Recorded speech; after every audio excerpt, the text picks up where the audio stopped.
Hey there guys, and welcome back to I'm Studying Life. Now, you guys know it's always our aim to put you up on game when it comes to all things finances. So, we came across a video which we feel that as crypto holders, you guys need to see. We need to have a real conversation for a second. Because although I do truly believe that what's happening with distributed ledger technology, blockchain, and crypto will be by far the best way to build wealth in the next 20 to 30 years, I also understand that a lot of what's happening right now is a lot deeper than what we're seeing on the surface. So let's talk about what other people won't tell you and what you can do about these changes that are coming to the monetary system. First, let's talk about gold for a second, because I have a lot of people coming in talking about how gold is the only answer. It's the only way to maintain your privacy and protect your wealth in the coming times. And I love gold, but let's look at the history, because in the United States in 1933, FDR signed an executive order. This executive order forced Americans to turn their gold into the Federal Reserve. Not only did he sign that order and was that act all carried out, but that was also upheld by the Supreme Court. So right now in the United States, there is legal precedent that says that that can happen again. So although gold is great, some people call it God's money, it is not immune to all of the changes that are coming. Gold isn't perfect, but nor is cash, nor is stocks, and nor is Bitcoin. Let's clear something up about Bitcoin, because a lot of people who are new think that Bitcoin is anonymous. Bitcoin was never anonymous. It's pseudonymous. So yeah, your name is not on your wallet address, but that doesn't mean that your identity in real life cannot be attached to what happens with that wallet. Over the past decade, the US government, through the Department of Justice and the FBI, have been able to trace, find, and seize billions of dollars worth of Bitcoin. That strategic Bitcoin reserve that Trump announced that he was going to create this year, that's all supposed to be made up of the seized Bitcoin. So Bitcoin is not just some anonymous, untouchable privacy network. And if you wanted privacy, then you would have to start well before you got to the blockchain. The internet works in layers. And at the bottom layer is what's called the physical link layer. And this is managed by what are called ISPs, or internet service providers. Think about AT&T or Verizon, the cables and the cell towers. These companies are required by law to log customer information. And if they are subpoenaed for that information, they must give it up. That's in the United States, and it's in many other countries as well. Some people are going to say, oh, well, I can just use a VPN, right? No. VPNs are also required by law to log customer information. And if they are subpoenaed, they must give it up. Oh, but I use Tor, though, so I'm good, right? It doesn't necessarily work like that. Also, Tor, for your information, was created by the U.S. Naval Research Lab. And it has been speculated that the exit nodes on the Tor network have been compromised by U.S. intelligence agencies. So the U.S. government doesn't have to hack a blockchain in order to trace all of your transactions, and also potentially to have access to your actual funds. So no, this isn't just about pure freedom and anarchy. No, we're just moving into a new system. And in reality, this new system has an immutable record. And that's just talking about the privacy and accessing these blockchain networks. But we haven't even started talking about actually using the value that's on these networks, right? Because let's be honest for a second. Are you using Bitcoin as peer-to-peer cash? Look me in my eye and tell me that you're using Bitcoin as peer-to-peer cash. No, you're not. You're using it as a speculative investment. And because of that, it matters, right? How you can get access to that value. Because if you've been paying attention over the past few years, right, the ways to get money in and out of these systems has been getting regulated. All those offshore exchanges, they're gone. Local Bitcoins, gone. So if you want to use your credit card or connect your bank account in order to buy crypto, you're probably going to have to verify your identity. And a lot of these platforms, they'll let you put money on them, but they won't let you take it off until you verify your identity. And then we have stable coins, right?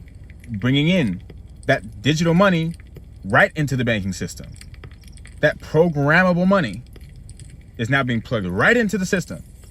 The government already had the right to seize and freeze your assets. But now there's going to be a way to do that programmatically. Okay, that's accessing these networks and the value on them. But now let's talk about this idea of Bitcoin being this way to democratize finance for everyone and give everyone a fair shot at building wealth in this new world. Let's talk about the real numbers here. The National Bureau of Economic Research released a working paper at the end of 2020. And in this, they delineated the difference between exchange wallets and individual wallets. And this matters because a lot of people, if you put your assets on Coinbase, right, they aggregate all of that within one wallet. So all these different people are under one wallet address. So when you're trying to measure who holds the most crypto, you have to take into account that there are these exchange wallets. But in this research, they did that. And they found that 10,000 of the largest holders of Bitcoin own 28% of all the Bitcoin. And then you have to keep in mind that only 1.3% of people own any Bitcoin at that time. So that doesn't create a scenario where you have given everyone a fair shot or rebalanced the wealth inequality in the world in any kind of a way. In fact, what you've done is you've made it way worse. Because if Bitcoin is the answer, right, and let's say it goes up to 10 million, well, now you have 10,000 people that own 28% of all of that global wealth. At least today, 1% own, 50%. But that 1% is 50 million people. So as it stands, the higher that the price of Bitcoin goes, the worse that wealth inequality in the world will get. And let's step back for a second, because also Bitcoin did not just come out of nowhere. It was released right in the middle of the financial crisis, which means that it had to have been worked on well before then, because this is not some pet project. This was very well thought out. And to this day, we just have no idea who created it, right? Some random person, individual that goes by Satoshi Nakamoto. Who benefits from a fully traceable, immutable record of digital transactions? I'm not pushing theories, I'm just posing some questions. Because the thing is understanding these questions is going to give us a better idea of how to think about what's happening and what to do.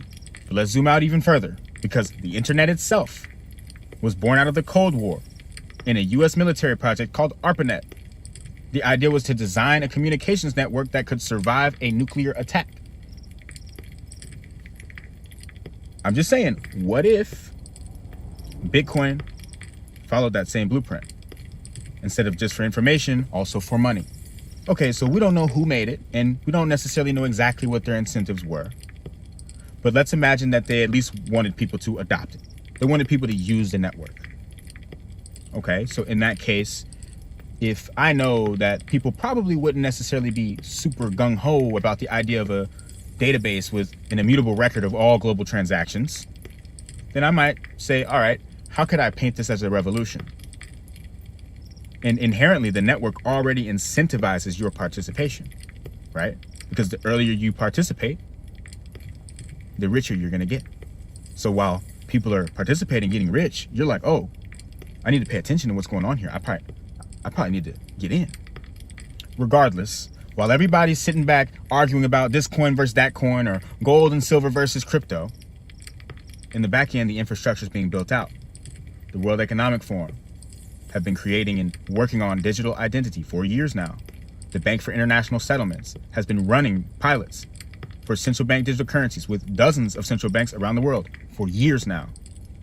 And then you have the European Central Bank, who this year is about to make their decision in October of whether or not they're going to move forward with releasing the digital euro. So this tech has been built out, right? The infrastructure is there. The pilots have been done. And right now, the laws are being passed. There's going to be a lot of good that's going to come from this. There are a lot of people who are going to get in a better nominal position because of what's happening.